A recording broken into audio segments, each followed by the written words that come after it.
आता हा एक प्रसंग आहे याच्यामध्ये शिवाजी आणि धर्म नावाचा, की सैनिक ज्या ज्या ठिकाणी लूट करण्यात जातील तेथे तेथे त्यांना मशिदीस, कुराण ग्रंथास अथवा कोणत्याही स्त्रीस तोशिषागर त्रास देता कामा नये. जर एखादा कुराणाचा ग्रंथ हाती आला तर त्याबद्दल पूज्यभाव दाखवून तो आपले मुसलमान नोकरांच्या स्वाधीन करीत असे.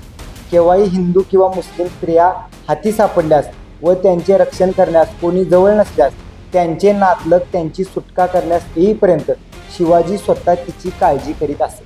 की ह्याच्यामध्ये शिवाजी महाराजांची बदनामी करण्याचा प्रयत्न दिसतोय जाणीवपूर्वक. याच्यामध्ये बऱ्यापैकी सगळे कोट बोल्ड आहेत, फक्त मुस्लिमांशी संबंधित एक जो कोट आहे तोच यांनी बोल्ड केलेला नाही. त्या कुठल्याही आवृत्तीमध्ये 10-12 वर्ष जरी आपण अगोदर गेलो तर तो उल्लेख तुम्हाला सापडणार नाही. ते सगळे उल्लेख यांनी जाणीवपूर्वक ठेवलेले आहेत. पण जाणीवपूर्वक त्यांनी अशा पद्धतीच्या परीक्षण ठेवलेले आहेत. उदाहरणार्थ दादोजी कोंडदेव शिवाजी महाराजांचे गुरु होते, हा उल्लेख त्यांनी ठेवलेला आहे. हे पुण्याचे मधुश्री पब्लिकेशन वाले आहेत, ज्यांचं हे पुस्तक आता तुमच्या समोर आहे. मधुश्री पब्लिकेशन वाले शरद आष्टेकर आहेत. हे त्यांनी केलेलं आहे. सध्या आमच्याकडे मराठीचंच, कारण मराठीचंच वाचन आम्ही केलंय. लक्षात जेव्हा आलं तेव्हा आम्ही चेक केलेलं आहे. अजून इंग्रजी किंवा मल्याळी, तमिळ, गुजराती ह्या ज्या भाषांमध्ये झालेलं आहे त्याच्यामध्ये काही बदल लोकांनी केलेले आहेत का हे अजून तपासलं गेलेलं नाहीये.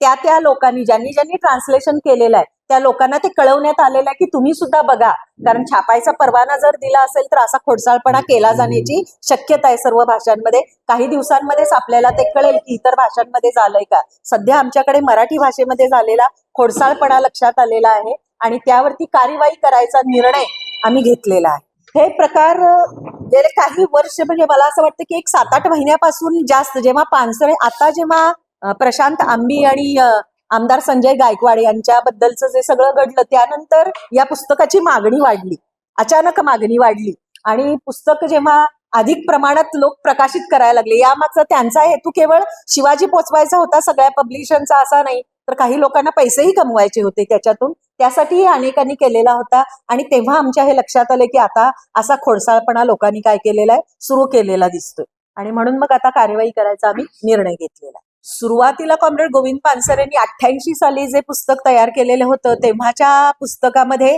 या पद्धतीचा उल्लेख होता.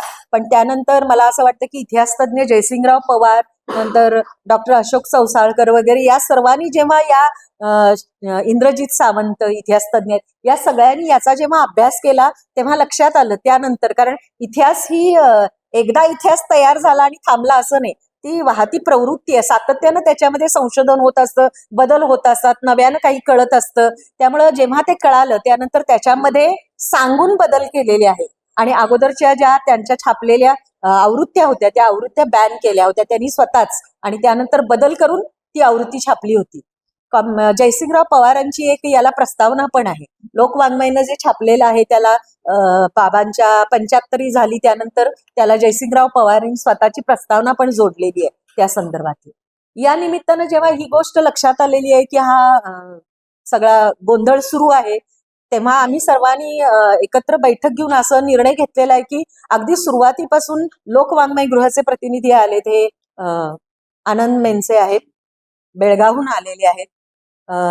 लोकवाङ्मय गृह, त्यानंतर श्रमिक प्रतिष्ठान कोल्हापूरचं आहे ज्याचे प्रतिनिधी SB पाटील आणि परुळेकर काका इथे उपस्थित आहेत ते, आणि आता प्रशांत आंबी. त्या 3 जण जे छापतात ती आवृत्ती जी आहे ती चेक केलेली आहे पूर्ण आणि इतिहासाशी इमान राखणारी आहे. त्यामुळे इथून पुढच्या काळामध्ये या 3 पब्लिशर्सनी तयार केलेले जे असेल त्यांच्याकडूनच ते वितरित व्हावेत आणि त्यांना इतरांना कुणाला घ्यायचे असतील तर त्याच्याशी त्यांनी काय करायला पाहिजे, आपली तपासणी करायला पाहिजे, तशी माहिती आम्हाला द्यायला पाहिजे आणि कॉपीराईट आईकडे असल्यामुळे आईकडे तशी परवानगी त्यांनी मागायला पाहिजे.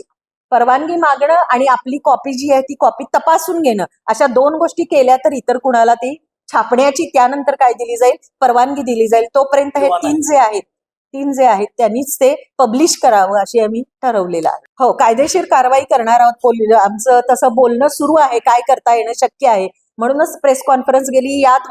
या प्रेसद्वारे त्यांच्यापर्यंत ही माहिती पोहोचेल आणि नेमकं त्यांनी असं का केलं त्यांचं काहीतरी म्हणणं येईल, आपल्यापर्यंत पोहोचेल आणि मग कायदेशीर कार्यवाहीला योग्य ती कायदेशीर कार्यवाही करायला आम्ही सुरुवात करणार आहोत.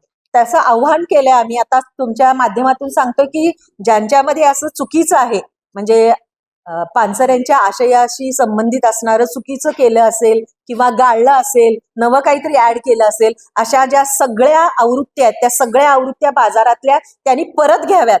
एवढंच नाही तर काही जणांनी आता या लाखो प्रती छापलेल्या आहेत. विक्रीचे मागणी वाढल्यामुळे त्यांनी खूप छापलेला असेल, तो साठा असेल, तो साठा सुद्धा त्यांनी काय करायला पाहिजे, नाहीसा करायला पाहिजे. एवढंच नाही तर ई बुक असेल किंवा तुम्हाला त्या संदर्भात हा माहिती देईल तेही काय करायला पाहिजे, बॅन करायला पाहिजे, अशी आमची मागणी आहे. कायदेशीर कार्यवाही करायला सुरुवात केलेली आहे. मी लवकरात लवकर आम्ही त्यांना नोटीस बजावणार आहोत. त्यांना माहित आहे तर रांझ्याच्या पाटलाला शिवाजी महाराजांनी नातेवाईक असताना सुद्धा त्यांना हे दिलेली शिक्षा दिलेली, त्याचा एक संदर्भ इथं चुकीचाच दिलेला आहे. त्याच्यात असं म्हटलंय, पाटलांच्या म्हणण्याचा अर्थ स्पष्ट आहे, न्याय करण्याचा अधिकार राजाचा, वरिष्ठ वर्णीयांचा, ब्राह्मणाचा किंवा जात पंचायतीचा असतो. शिवाजी राजाच नाहीये, तो वरिष्ठ वर्णाचा नाही आणि म्हणून त्याला शिक्षा देण्याचा मला अधिकारच नाहीये. धर्मशास्त्राप्रमाणे काटोकर रीतीने पाहायचे झाले तर रांझ्याच्या पाटलाचे म्हणणे खरे होते, परंतु शिवाजीने धर्माज्ञा बाजूला ठेवून स्वतःचा न्याय केला. पाटील मानो अगर न मानो, शिवाजीने पुढे होऊन हजर व्हायला त्याला निरोप पाठवला, तेव्हा सुद्धा तो एकट्या स्वाराबरोबर आला नाही. उलट स्वारालाच म्हणाला, तुझ्या शिवाजीला जाऊन सांग, तू नावाचा राजा आहेस पण मी पाटील आहे आणि मीच राजा आहे. अशा पद्धतीचं जे आहे ते जाणीवपूर्वक घुसडण्याचा प्रयत्न केलाय की जेणेकरून लोकांपर्यंत, वाचकाच्या पर्यंत त्यांना काय पोचवायचं हे लगेच आपल्याला कळतं, वाचल्यानंतर काय पोचवायचं आहे. मजकूर ऍड करण्यापेक्षा अशी गोष्ट आहे की कॉम्रेड गोविंद पानसरेंनी स्वतःचे पुस्तक लिहिलेलं आहे, त्यातला त्यांचा जो आशय आहे त्या आशयाची पूर्णतः मोडतोड केलेली आहे. ती मोडतोड केवळ त्यांच्या आशयाची नाही तर इतिहासाचा पण विपर्यास करणारी आहे आणि पानसरेंच्या लिखाणावर प्रश्नचिन्ह निर्माण करणारी आहे. म्हणजे पानसरेंच्या पुस्तकामध्ये दादोजी कोंडदेव हे शिवाजी महाराजांचे गुरु होते असं लिहिलेलं नाही आहे, पण त्या पुस्तकामध्ये मात्र आता जे पुस्तक तुमच्यापर्यंत एका पब्लिशन केलेलं आहे त्याच्यामध्ये त्याचा उल्लेख आहे, रामदासांचा उल्लेख आहे. मुसलमानांच्या संदर्भात कॉम्रेड गोविंद पानसरेंनी असं सांगितलेलं आहे की ही जी लढाई होती शिवाजी महाराजांची ती धर्माच्या विरोधात नव्हती, राज्यासाठीची लढाई होती. त्यामुळे हिंदू मुस्लिम असा काही तो द्वेष नव्हता, पण जाणीवपूर्वक त्याच्यामध्ये एक उदाहरण सांगते. म्हणजे त्याच्यामध्ये कॉम्रेड पानसरेंनी असं लिहिलंय, त्या शिवाजी महाराजांचा मुलगा जेव्हा जन्माला आला तो पालथा आला, राजाराम. त्यावेळेला लोकांनी मूल पालथं जन्माला आलं तर वाईट असतं, असं अशुभ असतं असं समजलं गेलं. त्यामुळे कुणी आनंद उत्सव साजरा करत नव्हतं, कुणाला आनंद झाला नव्हता. त्यावेळेला शिवाजी महाराजांचं वाक्य असं, शिवाजी महाराज असं म्हणतात की ज्या अर्थी माझा मुलगा पालथा जन्माला आला त्या अर्थी तो दिल्लीची पातशाही पालथी घालण्यासाठी आलेला आहे, असा उल्लेख आहे. पण या दुसऱ्यांनी जे केलेलं आहे त्याच्यात दिल्लीची पातशाहीच्या ऐवजी शब्द काय वापरलाय, मुसलमानांची पातशाही. म्हणजे पुन्हा धर्मामध्ये धर्माचा विद्वेष वाढवणारी जी गोष्ट आहे ती जाणीवपूर्वक वाचकांपर्यंत पोहोचली जावी. म्हणजे वाचकांना असं वाटावं की लेखकानं अशा पद्धतीनं त्याचं लिखाण केलेलं आहे का, कारण वाचक दोन पुस्तकं समोर ठेवून त्याचं काही हे करणार नाहीत, विश्लेषण करणार नाहीयेत. वाचकाला एखादा आशय वाचल्यानंतर त्याच्या डोक्यामध्ये कोणती भावना तयार होते हे महत्वाचं आहे. आणि कॉम्रेड गोविंद पानसरेंनी सर्वसामान्य वाचकापासून अगदी इतिहास तज्ज्ञ असेल त्याच्यापर्यंत ही गोष्ट पोहोचवण्याचा प्रयत्न केलाय की जो चुकीचा शिवाजी महाराजांचा इतिहास होता की ते धर्मद्वेष्टे होते, मुसलमानांच्या विरोधात होते, हे लोकांपर्यंत न पोहोचवता ते मुसलमानांच्या विरोधात नव्हते, तेव्हाची जी लढाई होती ती राज्यासाठीची लढाई होती, अशा पद्धतीनं मांडणी केलेली आहे. त्याचा विपर्यास करण्याचं काम जाणीवपूर्वक केलं जाते. आत्ताचे जे आपण बघतोय गेले काही दिवसापासून वेगवेगळ्या पद्धतीनं वक्तव्य केली जातात, जाणीवपूर्वक केली जातात. जे वक्तव्य करणारे लोक आहेत त्यांना या गोष्टी माहीत नाहीत का, त्यांना या गोष्टी माहीत आहेत, पण मग तरी ते वक्तव्य का करतात, कारण समाजामध्ये त्यांना तशी तेढ निर्माण करायची आहे, समाजामध्ये तसा मेसेज जाणीवपूर्वक पोहोचवायचा आहे जो त्यांच्या स्वतःच्या सत्तेसाठी आधारभूत ठरणारा किंवा जो इतिहास आहे तो इतिहासच मुळातून बदलून टाकायचा आहे आणि त्यांच्या सोयीचा इतिहास, त्यांच्या राज्यासाठी सत्तेसाठी सोयीचा असणारा असा जो इतिहास आहे तो इतिहास त्यांना पोचवायचा आहे जाणीवपूर्वक लोकांपर्यंत. आणि म्हणून ती ही गोष्ट सातत्यानं करत आल्यात. त्यालाच पाठिंबा देणारं किंवा त्यालाच पुरस्कृत करणारं असं हे या जे हा जो पब्लिशर आहे, पब्लिक करणारा, त्यानं ते जाणीवपूर्वक केलेलं आहे. म्हणजे त्यांना ते कळलेलंच नाही असं नाहीये. त्यातलं एक पान पूर्णतः गाळलंय जे तुम्हाला, मला असं वाटतं की प्रशांतनं सांगितलं असेल, ज्या पानावरती पन्हाळ्याला वेढा झाल्यानंतर कशी मदत केलेली आहे मुस्लिम सहकार्याने जे शिवाजी महाराजांचे मुस्लिम सहकारी होते आणि ज्यांना माहित होतं आपण पकडले गेलो तर आपण मारले जाणार आहोत, आपल्याला सुटका नाहीये, हे असं असताना सुद्धा त्यांनी ते स्वीकारलेलं आहे. हे पूर्ण पानच घालून टाकलेलं आहे, जाणीवपूर्वक गाळलंय. म्हणजे बाकीच्या गोष्टी कळाल्या आणि एवढं पानच कळालं नाही असं म्हणता येणं शक्य आहे का? किंवा अगदी सुरुवातीला तुम्ही पी.बी. सावंत जेव्हा न्यायमूर्ती होते त्या काळात त्यांनी खरं तर ते पत्र लिहिलेलं आहे न्यायमूर्ती असताना. ते पत्र अतिशय महत्वाचं आहे की एक न्यायमूर्ती काय विचार करतोय, काय सांगतोय, वाचकाला कळतंय की न्यायमूर्ती ज्या अर्थी या पुस्तकाच्या विषयी असं म्हणतात त्या अर्थी हे पुस्तक किती महत्वाचं आहे. पण जाणीवपूर्वक ते पानच कोरच ठेवलंय, लिहिलंच नाही, कोरच ठेवलंय. एकतर सुरुवातीला पुस्तक जेव्हा छापलं गेलं तेव्हा पानसरेंना असं वाटत होतं की शिवाजींचा इतिहास सर्वांपर्यंत पोहोचावा म्हणून त्यांनी स्वतःकडे हक्क ठेवून घेतले नव्हते, मुक्त परवाना दिला होता. असं वाटलं होतं त्यांना स्वतःला की असं जसंच्या तसं पुस्तकाच्या लेखकाच्या नावासहित आतल्या आशयामध्ये कोणतीही खाडाखोड बदल न करता जसाचा तसा छापला जाईल असा हेतू डोळ्यासमोर ठेवून त्यांनी मुक्त परवाना दिला होता. पण त्यानंतर 88 नंतर काही लोकांनी जेव्हा याचं ट्रान्सलेशन करायची मागणी केली, लोक स्वतःहून छापायला लागले, त्यानंतर हळूहळू लक्षात आलं की लोक काही काही बदल करायला लागले, जाणीवपूर्वक खोडसाळपणा करायला लागलेली आहे. असं जेव्हा लक्षात आलं तेव्हा स्वतःच त्यांच्या इतर सहकार्यांनी जाणीवपूर्वक, अजून आता आलेले नाही श्रमिक प्रतिष्ठानचे आपल्याकडे प्रतिनिधी येणार आहेत, त्यांनी श्रमिक लोकवाङ्मयचे आले नाही, श्रमिक प्रतिष्ठानचे आहेत, लोकवाङ्मयकडे त्यांनी आपले हक्क दिलेले होते. त्यामुळे कॉपीराईट कॉम्रेड गोविंद पानसर यांच्याकडे होता. आणि त्यानंतर आता ते गेले, त्याच्यानंतर त्यांच्या मिसेस उमा गोविंद पानसरे यांच्याकडे कॉपीराईट आहे.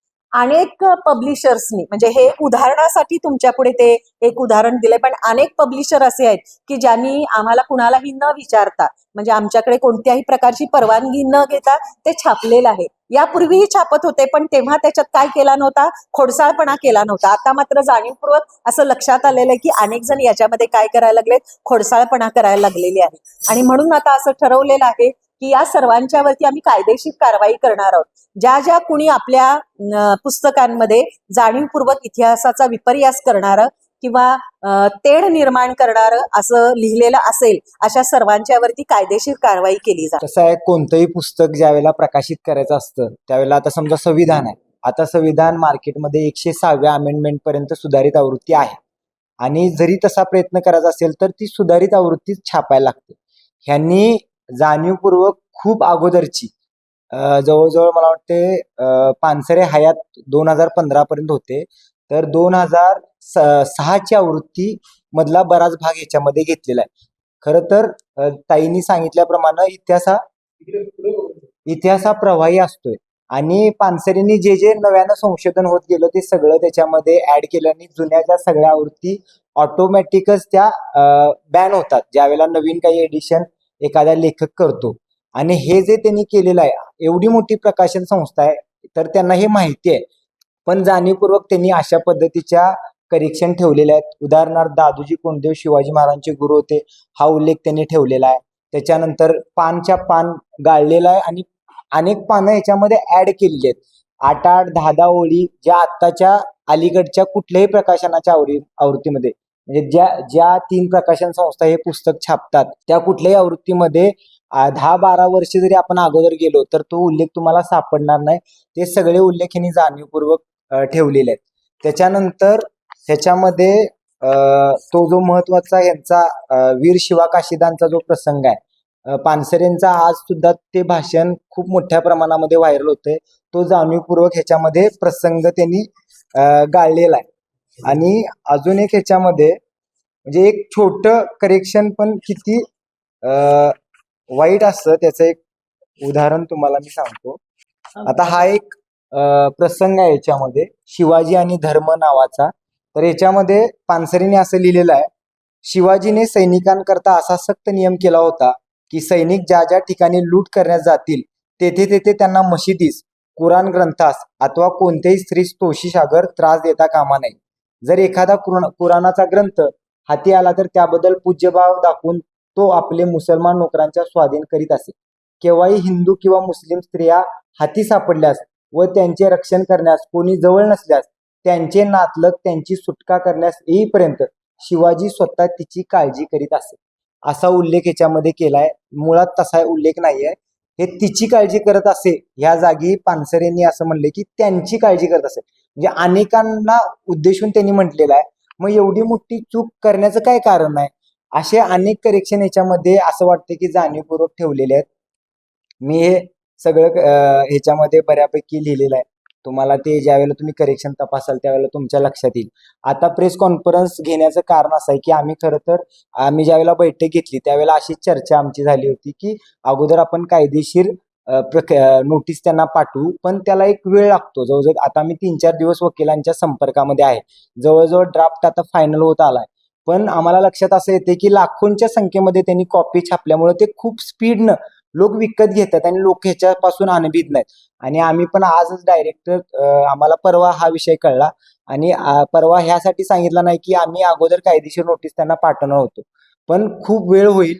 कायदेशीर नोटीस मला वाटतं 3-4 दिवसामध्ये जाईल. आणि फक्त त्यांनाच नाही तर अशा पद्धतीनं ज्यांनी ज्यांनी कॉपीराईट कायद्याचं उल्लंघन केलेलं आहे, ज्यांनी ज्यांनी अशा पद्धतीनं छेडछाड केलेली आहे, तर त्या सगळ्यांना कायदेशीर नोटिसा हे करणार आहे. आता अंदाजे हे 20 पेक्षा जास्त भाषेमध्ये हे पुस्तक उपलब्ध आहे. तर ते सगळे पुस्तकाचं जे प्रकाशन आहे तर ते थांबवायचं जी नोटीस आहे ते ह्यांचे उमा पानसरे यांच्याकडेचे जे कॉपीराइट्स आहेत त्या ह्याची नोटीस काढतील. कारण की त्या सगळ्या प्रती आम्ही अगोदर चेक करू आणि त्याच्यामध्ये जर काही छेडछाड असेल, काही करेक्शन असतील, तर त्या करेक्शन चेक केल्यानंतरच त्यांना परत आपण परवानगी वगैरे ही देणार आहे. त्याच्यानंतर हे पुस्तक सध्या युट्यूबवर अवेलेबल आहे, याचं अभिवाचन अवेलेबल आहे, ऑडिओ बुक अवेलेबल आहे. त्याच्यानंतर PDF मोठ्या प्रमाणात शेअर होत आहेत. तर ते PDF हटवण्याची मागणी सुद्धा आम्ही शासनाकडे करणार आहे. कारण की ती यंत्रणा सरकारकडेच असते. कारण की एवढ्या मोठ्या प्रमाणात व्हायरल झालेल्या PDF आम्ही काही नष्ट करू शकत नाही. तर ती मागणी सुद्धा आपण सरकारकडे करणार आहे. आणि जे किंडल असेल, Amazon असेल, तिथे ह्याच्या ऑडिओ बुक ज्या अवेलेबल असतील आणि त्यामध्ये जर करेक्शन असेल तर त्यांना सुद्धा कायदेशीर नोटिसा जातील. ह्याच्यामध्ये असं फक्त तसंच सांगता येणार नाही, कारण की ह्याच्यामध्ये शिवाजी महाराजांची बदनामी करण्याचा प्रयत्न दिसतोय. जाणीवपूर्वक याच्यामध्ये बऱ्यापैकी सगळे कोट बोल्ड आहेत. फक्त मुस्लिमांशी संबंधित एक जो कोट आहे तोच यांनी बोल्ड केलेला नाही. तर तसं म्हणायला काही हरकत नाही. वीर शिवा काशीदांचा जो अत्यंत प्रेरणादायी प्रसंग आहे तो त्यांनी वगळलेला आहे. त्यामुळं हेतू त्यांचे खूप दिसत आहेत. आणि आता PB सावंतांचं पत्र यांना छापायला काही अडचण असायचं कारण होतं. मुळात हे पुस्तक छापणंच गुन्हा आहे. पण ठीक आहे, छापलंय तर इथे एक कोरं ठेवलंय. पण PB सावंतांचं पत्र जे खूप महत्वाचं आहे, म्हणजे PB सावंतांनी ज्या वेळेला हे पत्र पानसरेंना पाठवलं होतं त्यावेळेला ते न्यायाधीश होते. म्हणजे आणि त्यावेळेला एखाद्या न्यायाधीशानं अशी भूमिका घेणं एवढं सोपं नाही. उच्च न्यायालयाचे न्यायाधीश होते आणि हे पत्रच त्यांनी जाणीवपूर्वक गाळलेलं. अशा अनेक चुका याच्यामध्ये आहेत. असं काही मेजर करेक्शन त्यांनी केलेलं नाही. त्यांनी काय केलंय, जे जे चुकीचं आहे ते सगळं एकत्रीमध्ये जे दुरुस्त केलेलं आहे ते ह्याच्यामध्ये छापण्याचा त्यांनी केविलवाना प्रयत्न केलेला आहे. चळवळीचा आमचा आरोप आहे की